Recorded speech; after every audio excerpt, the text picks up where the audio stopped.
빌립보서 2장 12절부터 18절까지 전제로 드리라 라는 제목을 가지고 함께 말씀을 나누려고 합니다. 우리 함께 하나님의 말씀 제가 한 절 읽고 여러분들 한 절 읽고 교독해서 우리 말씀 읽도록 하겠습니다. 제가 먼저 읽을게요. 그러므로 나의 사랑하는 자들아, 너희가 나 있을 때뿐만 아니라 더욱 지금 나 없을 때에도 항상 복종하여 두렵고 떨림으로 너희 구원을 이루라.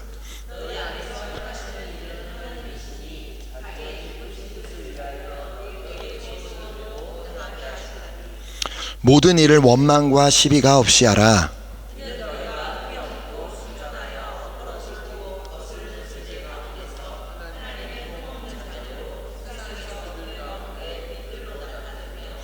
생명의 말씀을 밝혀 나의 다름질이 헛되지 아니하고 수고도 헛되지 아니하므로 그리스도의 날에 내가 자랑할 것이 있게 하려 함이라.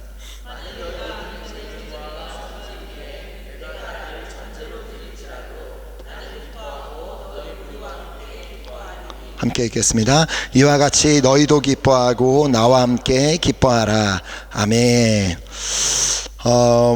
다 아시겠지만 오늘 이 말씀은 사도 바울이 빌립보에 있는 성도들에게 전하는 메시지입니다. 그러나 동시에 이 시대를 살고 있는 우리 모든 그리스도인들에게 주시는 메시지이기도 합니다. 왜냐하면 이 서신서는 어떤 바울의 개인적인 감정과 뜻을 전달하는 목적으로 기록된 것이 아니라 하나님의 감동을 받아 기록한 서신서이기 때문입니다. 자, 여기서 전하는 메시지의 핵심은 구원을 이루라는 것입니다. 그래서 12절 말씀을 다시 보면, 그러므로 나의 사랑하는 자들아, 너희가 나 있을 때뿐 아니라 더욱 지금 나 없을 때에도 항상 복종하여 두렵고 떨림으로 너희 구원을 이루라. 자, 이것이 중요한데, 특별히 항상 복종하여 두렵고 떨림으로 너희 구원을 이루라 라고 그렇게 말씀을 하고 있습니다. 그렇다면 이런 질문을, 이 말씀을 보면 이런 질문을 할 수 있어요. 아니, 믿음으로 구원을 받는 것이 아닌가요? 주 예수를 믿으라, 그리하면 너와 내 집이 구원을 받으리라고 말씀했으니까 예수님을 믿으면 이미 구원을 받은 것이 아닌가요? 네, 맞습니다. 우리는 예수 그리스도를 믿음으로 구원을 받습니다. 자, 구원을 받았다는 게 뭐예요? 구원을 받았다는 것은 내가 영생을 얻고 천국에 들어가게 된 것을 의미합니다. 하지만 중요한 한 가지는 언제 우리가 하나님 나라에 가게 될지는 알지 못한다는 것이죠. 주님이 언제 오실지, 아니면 내가 언제 죽어서 하나님 나라에 돌아가게 될지는 전혀 알 수 없기 때문에 그 하나님의 나라에 들어가는 그 순간까지 우리는 항상 복종하며 두렵고 떨림으로 우리의 구원을 이루어가야 한다고 말씀하시는 것입니다. 자, 막말로 내가 오늘 예수님을 믿고 구원을 받았습니다 라고 해서 다음 날부터 난 이제 이슬람교도 믿어야지 라고 되는 게 아닌 것처럼 말입니다. 물론 예수님을 믿고 그렇게 행동하는 사람은 없겠지만, 진짜로 믿는다면 그런 일은 없겠지만, 그러나 예수님을 믿고 구원을 받았다고 해서 우리가 계속해서 지키며 살아야 할 것들이 반드시 있기 때문입니다. 자, 그래서 하나님께서는 우리가 그 구원을 이루는 자들이 될 수 있도록 우리를 그렇게 인도하고 계심을 13절 말씀을 통해 보게 됩니다. 너희 안에서 행하시는 이는 하나님이시니 자기의 기쁘신 뜻을 위하여 너에게 소원을 두고 행하게 하시나니.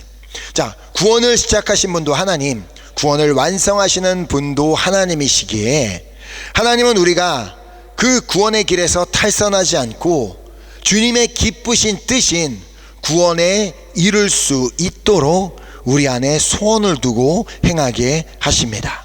자, 바로 우리에게 성령님을 보내주시고 구원을 이룰 수 있도록 우리를 돕고 계신다는 말입니다. 자, 우리 스스로는 도무지 구원을 이룰 수가 없는 자들입니다. 자, 죄인으로 태어난 우리에게는 늘 이 육신의 생각이 있을 수밖에 없는데, 육신의 생각을 따르고 이루는 그러한 삶이 아닌 영의 생각을 가지고 그렇게 살아갈 수 있도록 성령님께서 우리를 돕고 계신다는 말입니다. 자, 그래서 로마서 8장 26절에서 27절 말씀을 보면 이와 같이 성령도 우리의 연약함을 도우시나니 우리는 마땅히 기도할 바를 알지 못하나 오직 성령이 말할 수 없는 탄식으로 우리를 위하여 친히 간구하시느니라. 마음을 살피시는 이가 성령의 생각을 아시나니 이는 성령이 하나님의 뜻대로 성도를 위하여 간구하심이니라. 우리 안에 계신 성령님이 뭐 하신다고? 우리의 연약함을 돕고 계십니다. 자, 또한 우리를 위하여 간구하고 계십니다. 그렇다면 무엇을 위하여 간구하고 계실까요? 바로 하나님의 뜻인 그 구원을 우리가 이룰 수 있도록 우리를 돕고 계시고 우리를 위하여 중보하고 계신다는 말입니다. 자, 그래서 우리가 성령으로 충만할 때에는 이 구원을 이루는 성령의 열매들을 맺게 되지만 우리가 성령 충만을 잃어버렸을 때에는 그와 반대되는 육신의 열매들을 맺게 되고 마는 것이죠. 자, 대표적으로 우리가 맺게 되는 육신의 열매가 무엇인지 14절이 말씀하고 있습니다.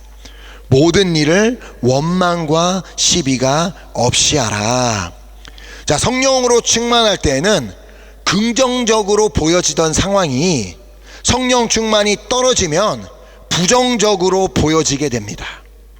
그래서 다른 사람을 볼 때에도 성령으로 충만할 때에는 이해가 되고 사랑할 수 있었던 것이 성령 충만이 떨어지면 도무지 이해가 되지 않고 그냥 그 사람을 판단하며 원망하게 됩니다. 지금 여기서 원망으로 번역된 헬라어는 보통 불평이나 투덜대다로 번역되는 단어입니다. 성령 충만한 사람은 불평하거나 투덜대지 않습니다. 난 성령 충만합니다. 그러면서 투덜투덜 하는 건 그건 거짓말이라는 얘기입니다. 혹여나 내가 요즘 입만 열면 투덜대고 있다면 나는 지금 성령 충만함을 잃어버렸구나라는 사실을 깨닫고 다시 성령으로 충만할 수 있도록 기도해야만 하는 것입니다. 또한 주변에 그렇게 투덜대는 분이 있으시다면 그 사람을 판단할 것이 아니라 저분이 지금 성령 충만을 잃어버렸구나 라며 그것을 깨닫고 간절하게 기도해 주어야 하는 것이죠. 자, 그리고 한국말로 10이라고 번역된 헬라어는 디알로기스모스라는 이 긴 단어인데 디알로기스모스라는 단어인데 복음서에 보면 이 단어가 악한 생각으로 번역이 되었습니다. 자, 한번 마가복음 말씀을 보면 7장 21, 22절에 속에서 곧 사람의 마음에서 나오는 것은 악한 생각 곧 음란과 도둑질과 살인과 간음과 탐욕과 악독과 속임과 음탕과 질투와 비방과 교만과 우매함이니. 자, 예수님께서 하신 말씀입니다.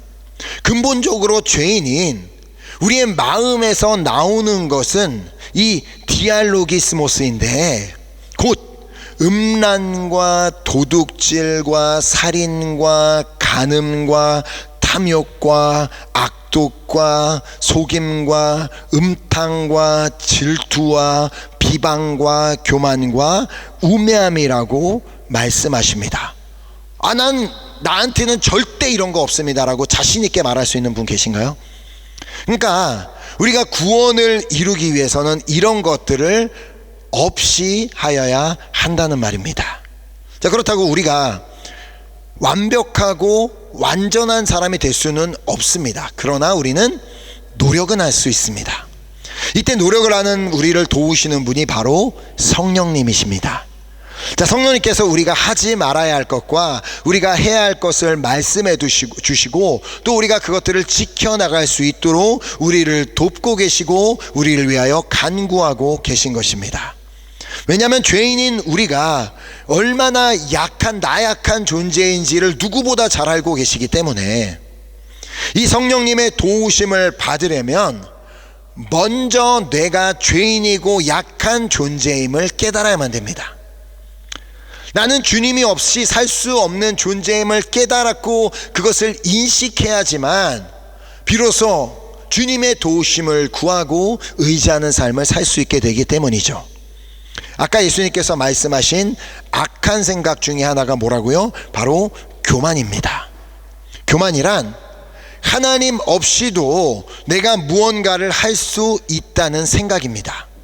하나님께 기도하지 않아도, 하나님 구하지 않아도 나는 내 능력으로 할 수 있어. 그래서 겸손이란 하나님이 없이는 나는 아무것도 할 수 없다라는 생각인 것입니다. 자, 우리가 이렇게 겸손한 자가 되어 구원을 이루는 자가 되어야 하는 이유에 대해서 본문 15절이 말씀하고 있습니다. 이는 너희가 흠이 없고 순전하여 어그러지고 거스르는 세대 가운데서 하나님의 흠없는 자녀로 세상에서 그들 가운데 빛들로 나타내며, 앞서 14절에서 말씀하고 있는 대로 세상 가운데서 입만 열면 투덜투덜 대는 자는 세상에서 빛으로 나타낼 수가 없습니다. 오히려 그 빛을 가리게 되겠죠. 또한 악한 생각을 품고 있는 자가 세상에 빛이 될 수 없습니다. 투덜투덜하고 악한 생각을 품고 있는 자가 어떻게 구원을 이룰 수가 있겠습니까? 자, 그래서 오늘 우리에게 중요한 한 가지 단어를 이 17절에서 보려고 합니다. 17절을 보면, 만일 너희 믿음의 제물과 섬김 위에 내가 나를 전제로 드릴지라도 나는 기뻐하고 너희 무리와 함께 기뻐하리니. 자, 그 단어는 바로 전제입니다. 전제란 단어. 오늘 우리는 이 전제에 대해서 좀 살펴보려고 하는데요, 전제는 제사를 드리는 방법 중에 하나입니다. 그래서 분명 구약을 읽으시면서 이 단어를 출애굽기, 레위기, 민수기 이런 데서 읽어보신 보신 적이 있으실 텐데, 자, 여러 가지 이제 그 제사를 드리는 방법 중에 우리가 가장 잘 알고 있는 방법은 화제입니다. 화제는 이제 제물을 불에 태워서 그 향기를 하나님 앞에 올려드리는 것임을 잘 알고 계실 것입니다. 자, 그리고 또 요제가 있습니다. 요제가 무엇인지는 출애굽기 29장 24절에서 보면요, 그 전부를 아론의 손과 그의 아들들의 손에 주고 그것을 흔들어 여호와 앞에 요제를 삼을지며. 자, 요제란 하나님 앞에 그 바쳐질 그 제물을 높이 들어서 이렇게 높이 들어 흔드는 것, 하나님 앞에서 흔드는 것을 요제라고 합니다. 이때 하나님께 바쳐졌던 그것을 하나님 앞에 흔든 뒤에 다시금 제사장이 자신의 양식으로 되받는 것, 그것이 요제임을 레위기 7장을 통해 볼 수 있습니다. 자, 레위기 7장 30에 31절 보면, 여호와의 화제물은 그 사람이 자기 손으로 가져올지니 곧 그 제물의 기름과 가슴을 가져올 것이요, 제사장은 그 가슴을 여호와 앞에 흔들어 요제를 삼고 그 기름은 제단 위에서 불사를 것이며 가슴은 아론과 그의 자손에게 돌릴 것이며. 정말 도무지 뭔 얘기를 하고 있는지 모르겠다라는 표정으로 앉아 계지 마시고, 자, 하나님 앞에 높이 들어서 뭘 흔들어서, 어떤 부위를 흔들었어요? 가슴 부위를 흔들었으니까 그 하나님 앞에 흔들었던 부위는 누구한테 주라고요? 제사장인 아론과 자손들에게 주라고 하셨다는 것입니다. 자, 그러니까 요제는 하나님 앞에 들어 흔들었다가 이제 다시 내려서 그 제사장이 이제 먹을 수 있도록 허락하신 제물. 자, 그렇다면 전제는 무엇인지는 말씀을 통해 보도록 하겠습니다. 민수기 28장 7절을 보면, 또 그 전제는 어린 양 한 마리에 4분의 1 흰을 들이되 거룩한 곳에서 여호와께 독주의 전제를 부어드릴 것이며. 자, 여기서 우리는 이 전제만의 독특한 점을 발견하게 됩니다. 전제는 부어드리는 것이다 라고 그렇게 말하고 있습니다. 자, 무엇을 붓는가 한다면 그 바로 앞에 독주라고 말합니다. 독주의 전제. 그러니까 독주가 뭐예요? 독한 술, 그러니까 알코올을 의미합니다. 당시에 마시던 포도주나 독한 술. 자, 먼저 이 전제를 부어드리기 위해서는 제사를 위해 잡은 그 양을 화제로 드려야 합니다. 그러니까 그 불을 붙인 곳에 그 고기를 얹어서 고기를 완전히 태워야 되는데, 그 고기를 완전히 태우려고 한다 할지라도 고기에 불이 붙거나 그리고 붙었다 할지라도 그 불은 오래가지 않습니다. 우리가 다 고기를 구워 먹어봐서 알잖아요. 그 고기 자체에 불이 붙지 않습니다. 자, 그래서 그 고기를 완전히 새까맣게 다 태우기 위해서는 반드시 그 고기 위에다가 이 포도주, 그러니까 알코올성이 있는 그 술을 부어야만 했습니다. 이것이 바로 전제라는 것입니다. 주님 앞에 드려진 그 번제물이 완전히 다 태워질 때까지 그 술을 붓는 행위가 바로 전제인 것입니다. 그러니까 난 이제 전제가 돼야 되겠다면서 막 술을 막 내 몸에다 부으면 안 되겠죠. 그런 뜻이 아닙니다. 그럼 지금 바울이 빌립보 성도들을 향해 한 말을 다시 보도록 하겠습니다. 자, 만일 너희 믿음의 제물과 섬김 위에 내가 나를 전제로 드릴지라도 나는 기뻐하고 너희 무리와 함께 기뻐하리니.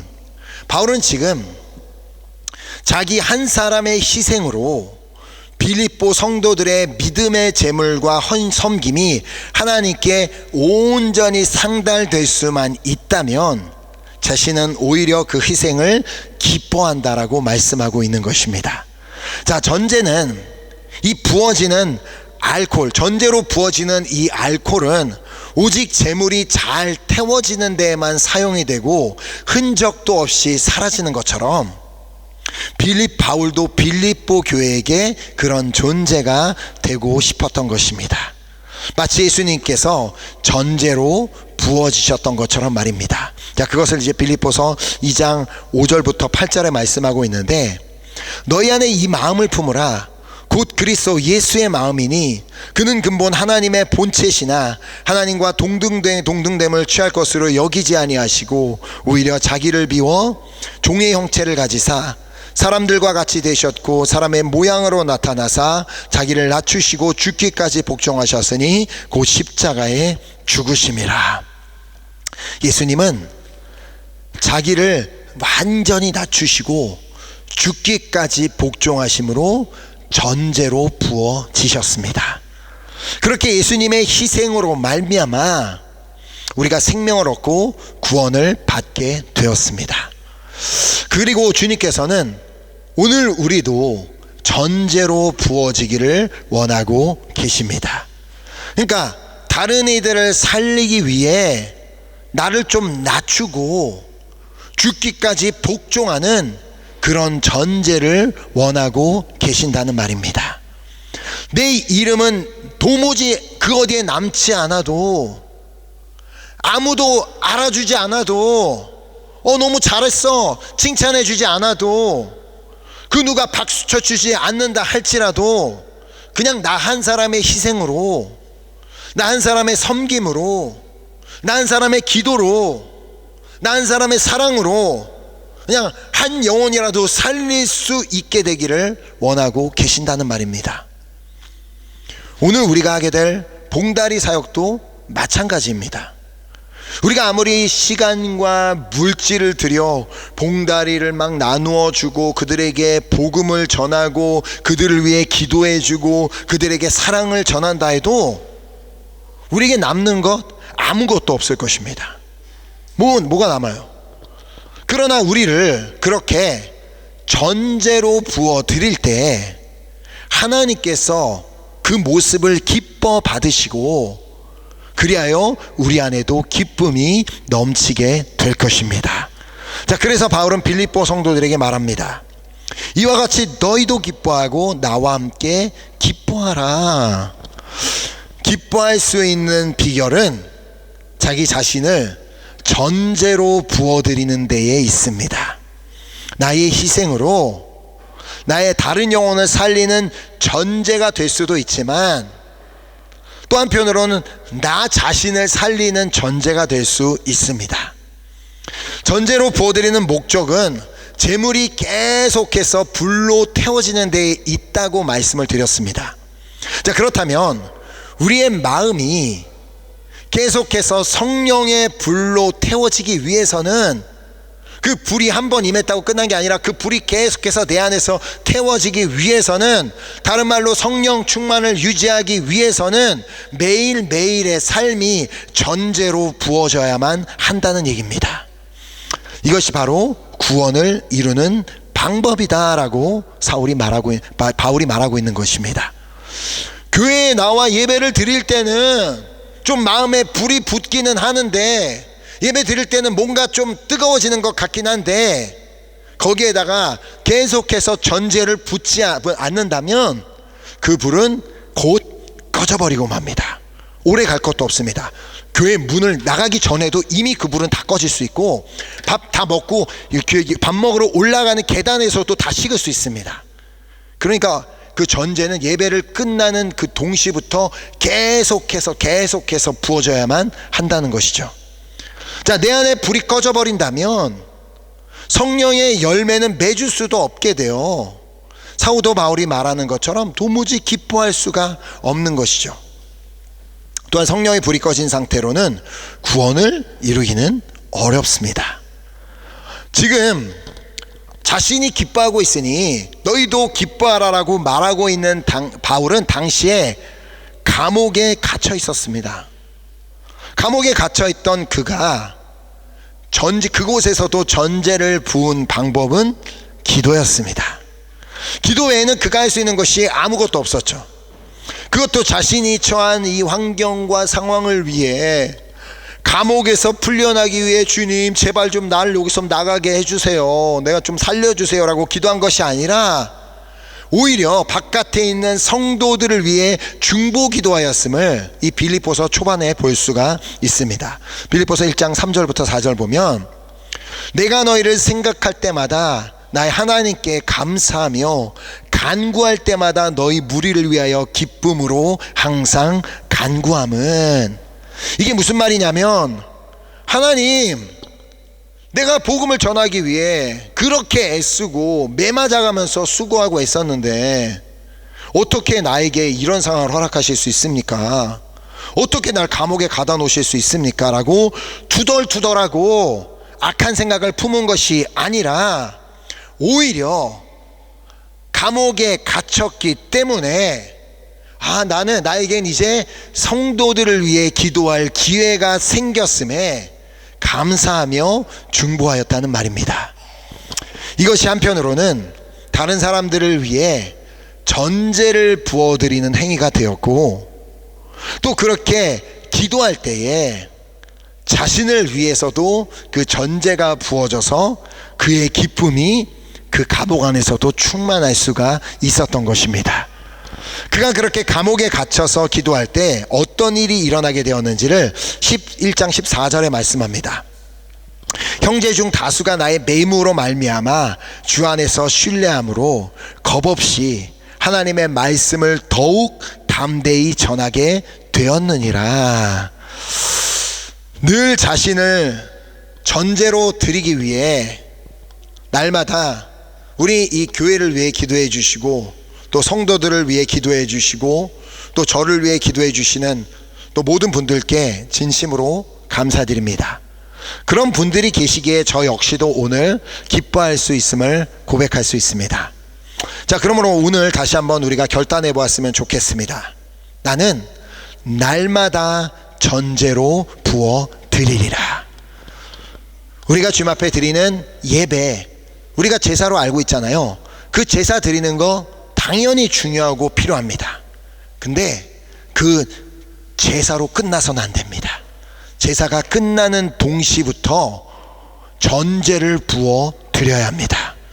전제를 부어드리지 않는다면 예배를 드리는 순간에 아무리 내가 콧물을 흘리고 막 눈물을 흘리고 막 대성통곡하며 막 은혜를 받았다고 난리를 친다 할지라도 전제를 붙지 않으면 이 예배당 끝나고 계단 올라가면서 그거 다 식어버릴 수 있고, 성전문 열고 나가면서 다 식어버릴 수 있고, 집에 도착했을 때 완전히 싸늘하게 식어버릴 수 있다는 말입니다.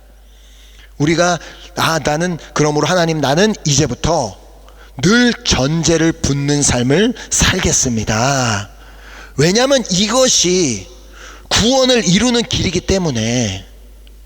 그러므로 우리 이 사랑하는 우리 프랑스 이 파리 은혜교회 공동체를 위해, 이 공동체에 속한 교회 식구들을 위해, 그리고 사역자들을 위해 기도하리라 그렇게 결단하고, 또 나의 가족과 또 믿지 않는 친척들을 위해, 나의 나라와 프랑스를 위해 기도하리라 또 그렇게 결단하고, 또한 모로코 땅에 있는 조엘 가정과 마다가스카르 유학생들을 위해 내가 기도하리라 라고 결단하고, 공고에 있는 은혜교회 식구들과 윌프리드 목사님을 위해 기도하리라. 다시 한번 또 그렇게 결단하는 우리가 되었으면 좋겠습니다. 이렇게 날마다 우리가 기도함으로 전제를 부어드릴 때 그 기도를 통하여 하나님께서는 반드시 우리의 이 교회 공동체 가운데, 그리고 우리가 살고 있는 이 나라 가운데, 대한민국 땅 가운데, 모로코 땅 가운데, 콩고 땅 가운데 놀라운 일을 행하여 주실 것을 믿습니다. 또한 날마다 전제를 부어드릴 때 우리 안의 기쁨이 날로 커져 가게 될 줄 믿습니다. 오늘 내 안에 기쁨이 없다면 그 이유가 뭐라고요? 전제를 부어드리지 않으니까. 자꾸 그곳에다가 다른 것만 부어놓고 있으니까 내 생각, 내 그냥 주장, 내가 좋아하는 거, 내가 원하는 거, 그것만 자꾸 마음에다 들이붓고 있는데 어떻게 기쁨이 넘칠 수가 있습니까? 전제를 부어 드릴 때 그때 우리는 비로소 기쁨이 충만할 수가 있게 됩니다. 특별히 오늘 우리가 이 사랑의 봉다리를 하면서 노숙자 분들을 위해 정말 내가 전제로 부어드린다는 그 마음으로 그렇게 한 사람 한 사람을 만나며 전제로 부어드릴 때 그분들 안에 새로운 일이 시작될 줄 믿습니다. 별로 믿으시는 분이 없는 것 같아서 다시 한번 얘기하겠습니다. 오늘 그분들 안에 새 일이 시작될 줄 믿습니다. 아멘. 감사하게도 저희가 이제 이렇게 사랑의 봉다리를 사역을 하면서 여기 우리 베아시베 앞에서 두 팀이 갈라져서 저희 팀은 이제 이쪽 골목으로 가는데, 거기 가면 이제 늘 첫 번째 만나게 되는 형제가 늘 그 자리에 있었어요. 근데 그 형제가 벌써 한 3개월 전부터 그 자리에 있지 않습니다.